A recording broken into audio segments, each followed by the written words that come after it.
Baik, ada fakta yang lain. Saya juga menyampaikan bahwa di halaman bit.ly Kacau Situng itu berkembang terus. Terakhir sudah ditemukan sekitar 9.000 kecurangan. Itu ditemukan oleh robot, bukan laporan masyarakat. Jadi robot program yang dibuat oleh teman-teman IT itu sudah menemukan sekitar 7.900 lebih. Sekarang terus berkembang, setiap hari berkembang. Dan makin mereka mengubah-ubah, makin ketahuan nanti. Alhamdulillah kami inisiatif sejak Selasa sore, saya dan Bang Abi dengan teman-teman alumni perguruan tinggi bersepakat untuk membuat robot yang bisa memotret halaman KPU dari menit ke menit. Jadi saya hanya memerlukan 50 sampai 100 laptop untuk mengetahui sebuah TPS ini dipermainkan apa tidak angkanya. Jadi saya mungkin ada KPU atau perwakilan yang ada hadir di sini, tolong jangan dimainkan lagi. Jangan yang sudah curang dibenerin kemudian diubah lagi, dilaporkan di sini dibenerin tapi nanti curangnya dipindah ke yang lain. Nah ini jangan sampai seperti itu karena kita punya rekamannya dari menit ke menit. Setiap halaman sampai ke TPS. Jadi nanti boleh di-query, boleh ditanya ke mesin kami, TPS ini pernah berubah berapa kali angkanya. Ya. Jadi dan sistem ini kami tidak menghabiskan 24 triliun. Ya.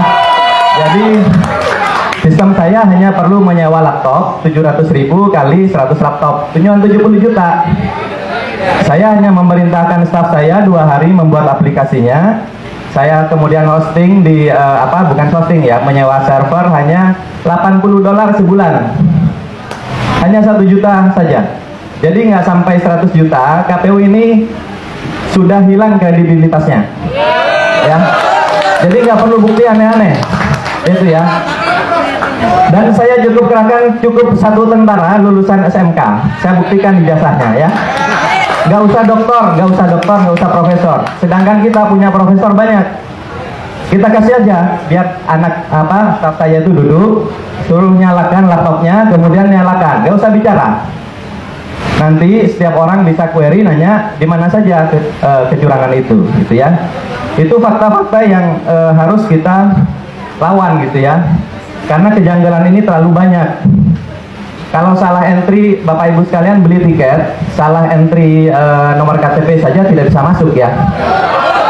Nama Bapak ditukar, ditaruh di nomor KTP, nomor KTP-nya di nama Bapak atau nama Ibu ya. Kira-kira bisa pesan tiket atau tidak? Baik, kalau Bapak Ibu transfer uang dari handphone Bapak Ibu sekalian, berapa kali memasukkan PIN? Minimal 2 kali, gitu ya. Ada yang harus membaca token dulu, ada yang terima SMS dulu, ada juga yang hanya password dan konfirmasi PIN ya di awal pada saat membuka. Tapi apakah di sistem KPU itu terjadi? Dengan gejala seperti sekarang terlihat, dipastikan itu tidak ada.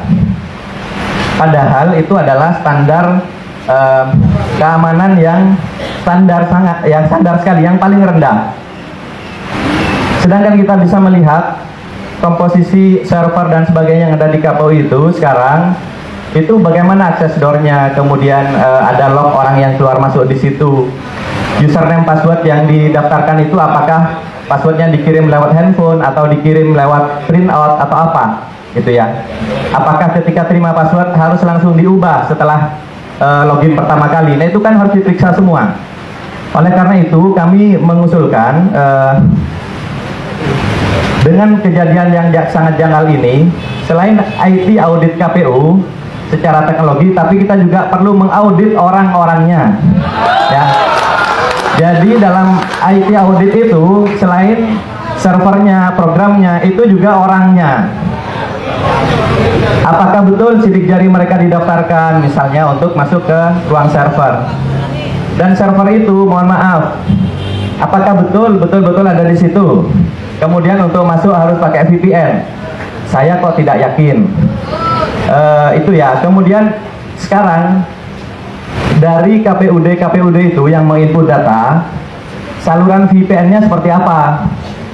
Kok rasanya nggak pakai VPN, sehingga semua jenis laptop, semua jenis komputer, bahkan mungkin handphone itu bisa mengakses situng KPU. Itu tidak boleh. Pertama, rawan untuk down ya. Yang kedua, rawan dimasuki oleh intruder. Yang ketiga, ya sudah, saya yang paling curiga, yang ketiga adalah social engineering.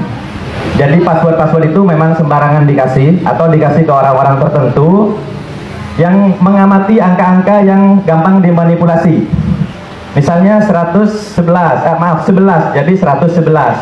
Dia nggak nginput misalnya 211, dia bikin 111. Karena nanti bisa bilang keyboardnya rusak Pak gitu.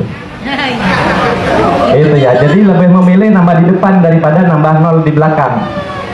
Lebih banyak yang seperti itu kasusnya. Kemudian punya kita berapa, ada silang 111, silang 11 dimasukkan 111. Nanti bilang Pak maaf Pak ngantuk.